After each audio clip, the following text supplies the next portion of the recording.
Welcome to the show, everybody. Let me start off with this positive. Way to go, defense. Jeez. Way to go, defense. That was fantastic. Jaylen Carter, boy, I missed you. For the people that haven't seen it yet, Jaylen Carter came back, played 58 snaps. That's 76% of the snaps there for the Philadelphia Eagles. He was a force and in on the final play on that two-point conversion with the game on the line. They got pressure from Cooper DeJean. They got pressure from Jalen Phillips. They got pressure from Jaylen Carter that forced Josh Allen to drift off to his left and pull that throw away from Shakir. That would have been the game-winning two-point conversion. Wasn't able to do that. Defense was fantastic throughout this game, as I'm sure you well know by now, but what you might not know is that the problem, to me, was clearly identified after the Philadelphia Eagles. After the Philadelphia Eagles defense rose to the occasion for 4 quarters. And special teams rose to the occasion, for the most part. Latu stepping on the goal line there on a ball that would have put him at the 1-yard line. Yeah, whatever. The defense was fantastic. Defense was the star of the show. Defense, they were shining on a very rainy, cold day in Buffalo yesterday. But in coach speak, there's throwing people under the bus plainly, and then there's throwing people under the bus mildly, almost hiding it in a way. In the words of my dear Uncle George, you ain't fooling me none, okay? Nick Sirianni absolutely threw Kevin Patullo under the bus after yesterday's piss-poor offensive performance by this Philadelphia Eagles football team. There's certainly a couple of things you can look at in this game to say the Eagles might have gotten robbed. I look at that Devontae Smith drop, quote unquote. You can't tell me that his hand didn't stay under that ball. The ball can move. The ball can hit the ground and move. But if your hand's still under it, that's a catch. Devontae Smith's catch was more of a catch than it was Shaver's drop that was ruled a catch. And credit to the Buffalo Bills getting the next play off with incredible speed, almost throwing an interception, actually. They were rushing so much to just get that play off before the Eagles ended up having that goal line stand with Zach Bond sticking it to Josh Allen at the goal line. There was the non-pass interference call from A.J. Brown where A.J. Brown's arm was being held. Why A.J. Brown didn't throw his hands up in the air? Like, how the hell don't you call that and try to force a flag later? I don't know. Sure, there were things you could look at. But in the second half, you punt 5 straight times. In the second half, you get 1 first down. In the second half, the Buffalo Bills clearly adjust to the run game. Saquon Barkley, even though I would have liked to see him even more, Saquon Barkley's averaging 4.6 yards per carry. Yeah, I'm going to ride that as long as I can. Oh, they made an adjustment? Now I got to adjust as an offensive coordinator and as a play caller. Kevin Patullo didn't do that. And as much as Nick Sirianni has ever thrown anyone under the bus, he threw Kevin Patullo under the bus unquestionably after yesterday's game. You want to know what the problem with the Philadelphia Eagles offense is? It's very simple. Nick Sirianni told you after the game yesterday. Now, we're going to go through it step by step. You tell me you hear what I'm hearing, because I don't think you can really hear anything else. There was no, shifting blame. Jalen's got to be better too. There was nothing like that. It was now he was saying, I need to do a better job. I'll paraphrase to start it out. I need to do a better job of holding Kevin's hand. That's basically what was said after the game yesterday. So let's get into it. We're going to get into that. We're going to praise this defense for how great they were. We're going to praise Vic Fangio for the incredible job he's doing with this defense. We're going to praise Jaylen Carter for coming back out. I would not have played him yesterday, and thank God they played him yesterday. I would have saved him for the postseason. Apparently he was ready to go yesterday. Now, was he ready for the normal workload? No, he wasn't ready for the normal workload. But he was ready for the workload that he had yesterday in every single snap, all 58 snaps. Maybe he could have done more. I don't know. But what he did yesterday, blocking the extra point, which ended up being the big difference in the game, playing 76% of the snaps, getting a sack. I actually thought he had 2 sacks yesterday because I thought he got credited on a sack that Josh Allen fumbled a snap and laid down, and then he touched him. So I thought he was going to get it, but he didn't. He got another sack later in the game, though. That was pretty awesome. But, yeah, he was fantastic. Jalen Hunt was great. Jahad Campbell played okay. Hustled his ass off for that fumble recovery. There's a lot to praise on this Eagles defense, and we'll get there. But first, Nick Sirianni yesterday, first and foremost, let's just start at the top here. He was asked about overall his reaction to eking out a win despite what he has the most fingerprints on. This Eagles offense. You got to give yourself points when you win football games. There's always things to clean up when you come out of a football game. But if you come out of a football game where you win on the road again in a hostile environment, man, they got really good fans. Against a really good football team that's had the sustained success that we have. Like if you come out of this and you're just thinking about all the negative things that happen, that makes for a miserable existence. First off, if I'm Nick Sirianni, I'm not starting the press conference off after a game like that where you scored 13 points. You got to give yourself points when you win football games. You don't give yourself points. No, maybe I know what he's saying. Yeah, you might be nitpicking a little, but you got to give yourself points. No. You got to get points. You got to get points on the football field. That's where you got to get them. You don't give them after. You get them during the game. That's the way it's done. You get the points during the game, not after the game. Oh, I'm going to give myself one more touchdown. No. It's a hostile environment. I like when people talk about it. It's a hostile environment. Oh, were there people like running on the field attacking you? Or were there people just saying mean things? Like, what? Come on. Like, I know we pride ourselves on that in Philadelphia. We want to be a hostile. Yeah, we don't want to be comfortable, obviously. We don't want to offer them tea and biscuits or whatever, when they come into South Philadelphia. It's certainly not what we want. But I don't want to hear about a hostile environment when you have Jalen Hurts, A.J. Brown, Devontae Smith, Dallas Goedert, and Saquon Barkley. I don't want to, well, but they're hostile. Well, they really did a great job of shutting you down. Anyway. Drives me crazy. Drives me bonkers, as a matter of fact. Now let's get down to the meat and potatoes here. He was asked the problem in the second half. So what was the problem in the second half where you had 1 first down, your quarterback didn't have a completion? You were certainly playing, in my opinion, way too conservative. There's a couple of plays that really stuck out to me that was just like, what are you doing? What are you doing? And to set this up, the first thing was actually in the first half when I saw the Eagles on a very rainy day come out and throw the football twice. And I was like, you guys, all 3 times on the 3 and out on their first possession. You guys realize it's raining like really hard, right? You guys don't want to run the football? Okay. And then they actually started to run the football and it worked. In the second half, more specifically the fourth quarter, when you're seeing this offense have no efficiency, they start running the football despite adjustments made by the Buffalo Bills to stop you from running the football. Oh, and by the way, you hadn't gotten a first down. Your defense is, your defense is on its way to being doubled up in time of possession. So you're going to be on the field twice as long as the Buffalo Bills defense, twice as long as your own offense. That ain't good.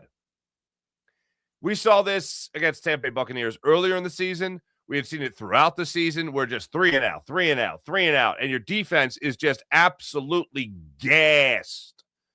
And I knew, even though they were stopping Josh Allen and the Bills in the second half, it was going to come down to just getting gassed. And sure enough, you ended up seeing in that second half the Buffalo Bills doubling up the Eagles in time of possession and constant 3 and outs. 5 straight punts, 1 first down. So in the midst of that, you face a 2nd and 13.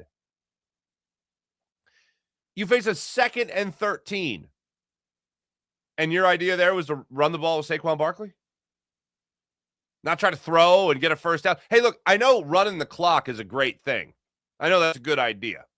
But that's also loser mentality. That is playing the game not to lose. And that's something else that we've talked about throughout this season. It's not about, trying to grasp the win. It's not about trying to go out there and snatch the win.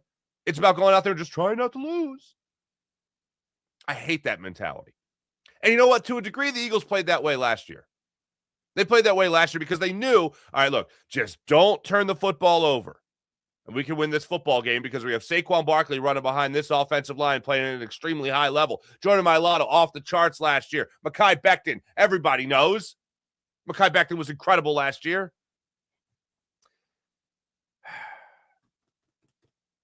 Wild, man. Absolutely wild. They played the game yesterday in that fourth quarter, especially not to lose. When they were running the ball then and getting stopped and kept doing it just to milk the clock, where's the idea of, hey, maybe go for a first down here? Maybe on a 2nd and 13, you want to throw the football. So after the game, Nick Sirianni got asked about the problems in that second half of the offense. And this is where I absolutely hear Nick Sirianni telling you what the problem was. You know, I think it's multiple things. Obviously this has happened to us before, this season. We have to do a better job of helping them be in positions to succeed. I got to help. I put it on myself. I got to help, with some things with some things that I know we want to get called. Kevin did a good job in that first half, but I got to help in that second half a little bit, getting some things that we want to get called there. And then, in execution, it's everything, right? And so, obviously, I'm not going to get too much into it. I have some thoughts, and we'll go back and look at it, but a lot of things that we can do differently and better there in the second half. I have some thoughts. I just have some thoughts. Come on in for the offensive meeting. Kevin, come here. I have some thoughts. Do less. I will do more. That's what he's telling you. Yeah, sure, he throws in execution, but he's flat out telling you right there, I got to help Kevin.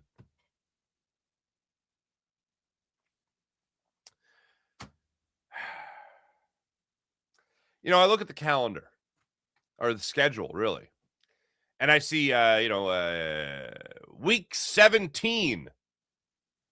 Yesterday was a week 17 game. And we're still trying to hold the hand of an offensive coordinator who's never done this before, by the way. A couple of weeks ago, news came out about changes behind the scenes that they made with the offense and the way the offense comes together. Then, a couple of days later, we see the report from Tim McManus about how Nick Sirianni has taken over more responsibility with the offense. He's being more involved, was the word, involved with the Eagles offense. Then we see Jeff McClain add on to it, saying as much as Nick Sirianni is now presenting next to Kevin Patullo in offensive meetings. Interesting. And now, week 17. You have a head coach coming out after the week 17 game saying, he needs to do more. He needs to get involved. So Sal Palantonio, credit to Sal. Sal lets it be known, or at least ask the question. So how does that happen when you got to help Kevin? Does it happen in real time? Can it happen in real time, or is this something that has to happen after the fact? You tell me, Coach. Yeah, it's hard in real time, Sal, because if there's a play called and then I say to myself, right there in that scenario, then you're going to get low on the play clock. So it's got to be better communication from me. I'm saying Kevin did a great job, especially in that first half. I just need to do a better job there in the second half. Everything that is on that field has my name on it, not nobody else. So I had to do a better job there. And so it's tough in real time, Sal. It's got to be something that's done a little bit more by me in between series. And that's always a challenge because you're managing the game, you're looking at different things, you're trying to make sure you're looking at things. But I have to do it. I've done that before, so I need to do a better job in that.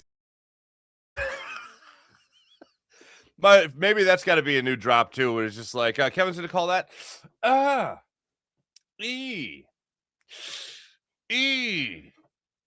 not so good. 2nd and 13. Run with Saquon. Don't know about that one. You got to be kidding me. can't help in that situation because you don't want to get low on the play clock. Is that what happened? Because that's been a running theme this season. Is that happening even more now? Did that happen even more in this Bills game here where you didn't want to correct or override? This is as harsh as I think anyone could expect Nick Sirianni to be in regards to Kevin Patullo as the main problem with this Philadelphia Eagles offense.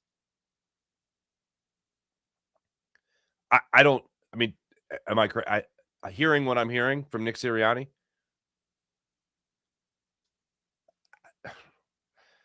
Week 17 going into week 18, and by some miracle, and that miracle's name is Vic Fangio, by the way, and this defense, you have a shot at the second seed in the NFC. Very simple. Eagles beat the Commanders on Sunday at 4:25. Bears lose to the Lions on Sunday at 4:25. The Philadelphia Eagles are the second seed in the NFC. I didn't think it was going to fall to this, but here we are.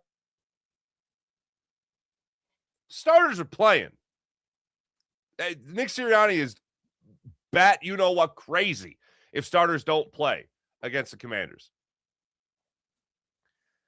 4:25, you got the Commanders, Bears and Lions, 4:25. Same time. Bears lose, Eagles win, Eagles second seed. So the Eagles got to win. Very simple. There's not three other teams that are involved that can affect what can happen. It's very simple. You win, they lose, you're number 2. You lose, they win, you're number 3. I'd like another home game in a hostile environment. But that right there is as much of throwing anyone under the bus that anyone could ever expect Nick Sirianni, especially to throw a guy like Kevin Patullo under the bus, his boy, his pick. That's as much as you can. That's as much as throwing under the bus, to use that tired phrase, as you can expect. You want to talk about putting players in a better position? Yeah, I would certainly like to see players put in a better position. Something else, by the way, there was another stat. I mentioned the Tampa Bay Buccaneers game. How about this? Under 20 total yards in the second half. Eagles had 16 yards in the second half. I didn't even mention that yet. I mentioned the 1 first down. I mentioned the 5 straight punts. What I didn't mention was they had 16 yards in the second half. So under 20 total yards in the second half this season. The Philadelphia Eagles have done it twice. The rest of the NFL combined has done it twice. Philadelphia Eagles have done it, the rest of the league have done it as many times as the rest of the league combined, under 20 yards in the second half. Holy Stromboli, people. First team with multiple second halves under 20 yards since the Bengals in 1992. Yeah, it started with a 1992. Oh, and by the way, the both games that they did that, one was yesterday, the other was the Bucks. They won. They won both games by some divine miracle. Losing my damn mind.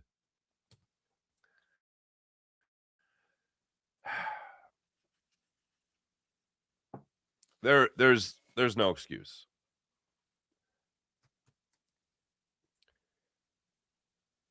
I blame Kevin Patullo for how terrible this offense has looked. When you only get 16 yards in the second half and 1 first down, it's not all Kevin Patullo. Yeah, I'd love to see Nick Sirianni get even more involved in what goes on with this offense because I know Kevin Patullo ain't it. And I would like to think that it's not even the most Paulie Pom-Poms fanboy type of thought, but I'd like to think that Nick Sirianni has gotten better at play calling maybe over the last 5 years since he relinquished it. I'd like to think in that time that he might know how to handle the situation or the roles of being a head coach and a play caller a little bit better. And not even to the point of taking it over full time, but maybe in the second half, maybe in the fourth quarter, he makes the decisions. He calls the plays. And then the other part of this is I still look at Jalen Hurts and know this guy is an elite quarterback. And if I look at him like that, then I need to grade him as one. He's got the ability to check out of plays. He's got the ability to go a different direction within the package. And when you faced a 2nd and 13, you thought, oh, yeah, the right thing to do here is run the football. That's bonkers. When you start out the football game and they call 3 straight throws, that's the best idea in that situation? Don't like that. I blame, above everybody else, KP. And then after that, there's other things you could point to, certainly. But the fact that Nick Sirianni didn't get more involved, the fact that Jaylen didn't check out of plays, which he has done. And one thing, and I know I've said this a bunch before on the show, but it really is wild to me that the Eagles' one of their bread and butter passing plays last year was that little rub route, getting Dallas Goedert almost running a drag, almost an in route, and getting that little rub route with somebody coming across. They haven't run that at all this year. It's amazing to me that they haven't done that. And then another game, just like we saw the Bears game, for instance, just scheming guys wide open. That's the first game that jumps to mind. Just throughout this season. And then yesterday, the hook and lateral. The Buffalo Bills ran a hook and lateral yesterday. Literally, in my freshman football playbook at Archbishop Wood, a hook and lateral. Shout out Brandon Smith and Brian Deal, our wide receivers at Archbishop Wood on that freshman squad, running that hook and lateral to perfection. Yesterday, the Buffalo Bills ran the hook and lateral, and I went, go Vikings. Archbishop Wood Vikings, that is.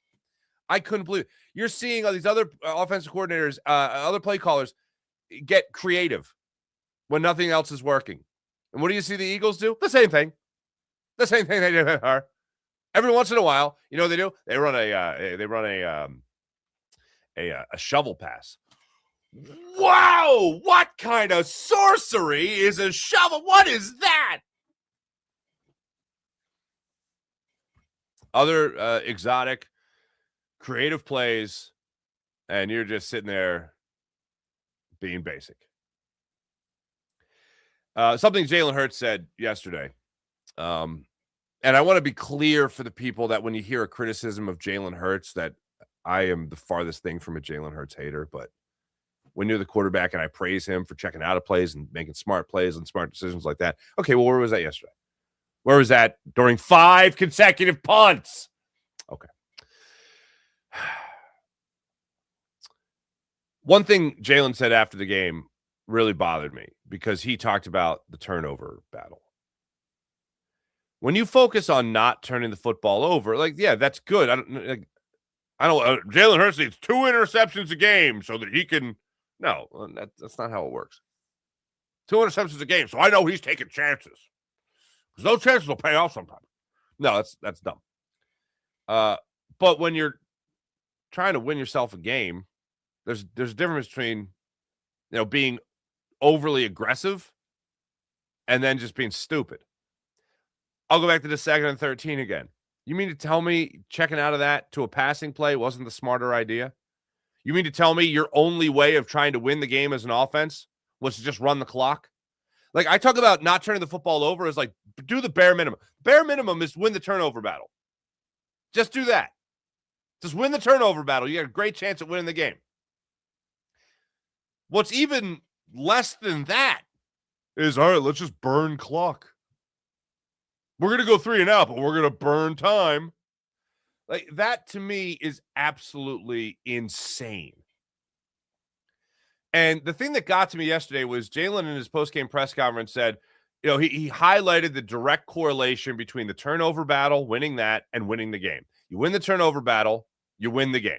Essentially, that's what it comes down to, especially in tight games like this. Well, yeah, good for them. The one turnover that happened in this game was the Bills, was Josh Allen fumbling the football. Everybody but Jahad Campbell quits on the play. Jahad Campbell runs it down. Bang. 7 plays later, the Eagles get their only touchdown of the game to Dallas Goedert. Bang. That was a pretty big deal. Then after that, 2 field goals. Good job, Jake Elliott, by the way, not missing anything. Not Missy Elliott this week, babe. Wild to me. And in the second half, nothing. So you mean to tell me the only thing that this offense can do is not turn the football over and burn clock? That's all they could do in the second half. Really? Really? That's terrible. With the weapons that this offense has, that's all they could do. That's embarrassing. Oh, and yeah, it's also the second time it's happened. But at least the first time it happened, that they still put up, what was it, 31 points? Yeah, that's pretty damn good. Yeah, they did get a defensive touchdown in that game against the Bucs. Sidney Brown, of all people. Or special teams touchdown. Miss Guzzi, blocking a punt. So that's how I feel about the Eagles offense. It sucks. And it did come up on the pregame show, just looking a week ahead of time. And if it didn't matter, for instance, like if the Bears would have won yesterday, if it didn't matter, would you have played the starters? Seth Joyner, as I'm sure to no one's surprise, said you got to play the starters because they need work. And normally when the offense goes through a lull, I would say, hell yeah. The Joe Webb game, let's go back to that. The Joe Webb game. After that game, people were talking about, do you play the starters or not? Because the offense had struggled so much. I was like, hell yeah, you play the starters in that final game. They need to find a rhythm. They need to find a groove. Because they went through a stretch there of being terrible. The stretch for the Philadelphia Eagles offense, for the most part, has been the whole season. So you're not correcting anything in Week 18. You're not going to find a groove in Week 18. The point now, unfortunately, is moot because now the starters got to play. And Jalen Hurts was also asked about that after this particular game, and he was planning on playing. I don't think that was going to happen if the Bears would have won yesterday, but now that the Bears lost and they have an opportunity, the Eagles have an opportunity to get the number 2 seed, they're going to play. That's the way that worked. Sorry, I'm just glancing at the chat, and I see April, Sweet Pea over here. Not a Wood shout out this early. Yeah, damn right. Archbishop Wood, let's go. I like that I could. Oh, man, they're good. I remember those guys. Good dudes. I'm glad I could shout out the wide receivers' names on my squad, my freshman squad. But anyway, now just this defense. Holy pots and pans, folks. Jalix Hunt, 2 sacks, 7 combo tackles. Jihad Campbell out there playing 93% of the snaps, filling in for Nakobe Dean. Hustling on that fumble recovery. Hell yeah, man. Jalen Carter, the 58 snaps, 76% of the snaps there defensively, coming back to play yesterday after the double shoulder procedure, not surgery, procedure. And he was just a menace. Also, that final play, the 2-point conversion, yeah, Josh Allen was under pressure. But also a couple things. One was the idea of the tush push being used earlier in the game by Sean McDermott and this Bills offense, who voted against it, despite the fact they do it second most to the Eagles. And they had success. Just beautiful that they used it, had success, and still lost the football game.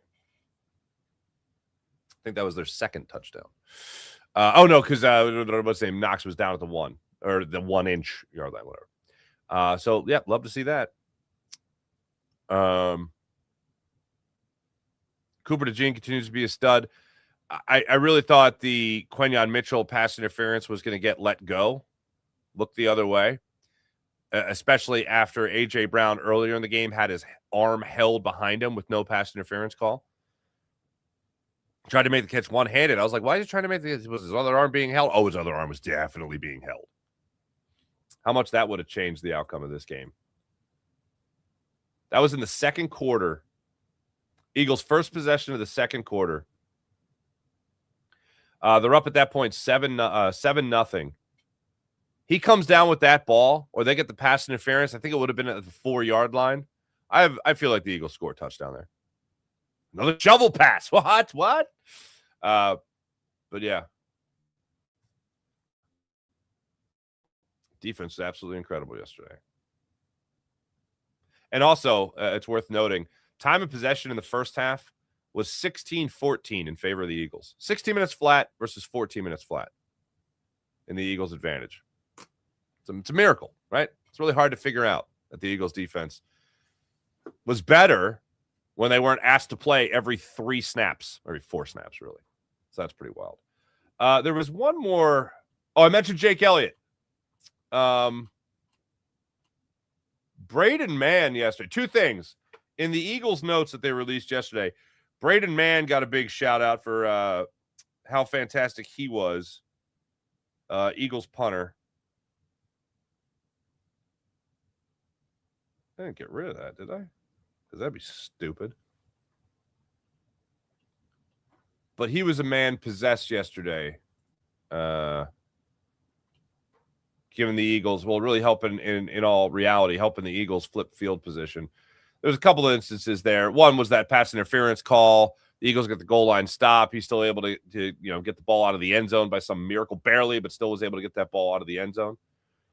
Help the Eagles in that regard. But total 7 punts, 388 yards, 55.4 yards per punt. That's pretty damn awesome. And should have been able to down one at the 1 if it wasn't for Latu putting his toes on the goal line. Ridiculous. Real quick, Sixers, not a great road trip so far. 0-2, lose to the Bulls, lose to OKC yesterday. Joel Embiid plays against the Bulls. Joel Embiid does not play against OKC. OKC breaks the game open in the 3rd quarter, and that was that. All right, let's get into the chat check and see how your wonderful people are doing on this fine morning. Where are we here? Rye, is that right? Rye, what's going on? Good morning, Farsi and friends. Game ball goes to Vic Fangio. I concur. I concur. Jeez, I congree. All right. But it's still the holidays, and my brain is fried. Chico, what's going on? Love the show, Farsi. Thank you. Love you right back. They have to get their offensive game together. Poor Jaylen. He's not a good quarterback. I think Jaylen's elite.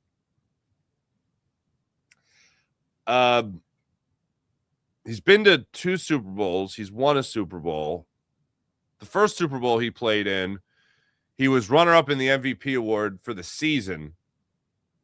And then he won the MVP award in the Super Bowl by balling out. Yeah, I think Jaylen's great. He certainly has flaws, but look at Josh Allen, bedwetter, but he's got an MVP award for the regular season. Yeah, I like Jalen Hurts a lot. And whereas Tank Bigsby stopped running Saquon up the middle, I agree. I do agree with that. More Tank would be nice. Morning, April. Sean Gillespie, good morning. Offense stuck up in the second half. They keep playing like that, and they're out of the first round. Yeah, I mean, this defense could be very. This defense is Super Bowl championship ready. And if half your team is Super Bowl championship ready, you got a shot at making it to a Super Bowl. You certainly got a shot at making it to a conference championship. I just don't have a lot of confidence in this offense figuring it out. Now, I also will say that the last time I had a lot more confidence in the Eagles offense than defense was 2017, and the Philadelphia Eagles won a Super Bowl that year. Their first one. You remember. That's what I will say. And I'm not saying you're saying they won't do that. I'm just saying they certainly look like a team that could be a one-and-doner because of the offense. Imagine if the Eagles had a competent offensive coordinator, would definitely be going to the Super Bowl. I agree. Definitely is a good word there. James, hello. Second half of the offense not producing. I'm glad we got the win. There we go. Hardcore for all. Good morning. Offensive line is offensive. True. KP must have gotten more involved in the second half. Yeah, this might be a situation. Like we heard this from Andy Reid and other coaches have done this. Well, they'll either take more or less control over play calling in the second half of a game or a fourth quarter of a game. Maybe that's the time Nick Sirianni needs to do it. Mr. Tab, good morning. Vic Fangio needs to be head coach type money. I know, right? Just like Jeff Satlin's getting paid coordinator type money to be an offensive line coach. How many times did they run into a brick wall in the second half? I'm going to go and say too many. Too many. CM, what's going on? Sad part is, even with the second seed, the Eagles are just delaying the inevitable. Potentially. Man, this feels more like a group therapy session, more than a post-win podcast, laugh out loud. Yeah, because you know what? Yeah, as great as the defense was, and I've praised the defense, you also got to talk about the part that sucked. And let's not mince, like, if it bleeds, it leads, folks. No one's going to talk about what went well for an extended period of time. They're going to talk about correcting the problem as much as they can. Jerry Von Skyver. Good morning. Psyched about yesterday's win. Buffalo doesn't lose up there. 26 and 2 in 26 games. Beat up Josh Allen. I beat up Jaylen all the time. However, the Birds win 81% of the time when winning the turnover battle. That's true. Officials sucked yesterday. I do agree. Smitty reverse catch. Weather was crappy. Yep. Ken Sod, hello. Shout out to Braden Mann, flipping field position. Hell yeah, he was awesome. With the Chiefs being out, the AFC refs back in the Bills, says Rye. You might be right.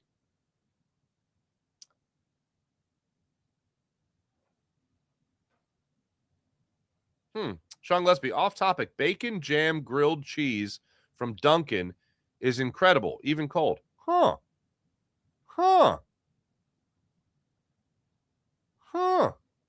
Thank you for that. I'm rarely ever going to Dunkin'. But I'll keep that in mind. There you go. Love that the Birds are still the only team Josh Allen hasn't beaten. That's pretty good, April. Thank you. Thanks, everybody in the chat. You guys are wonderful as per usual.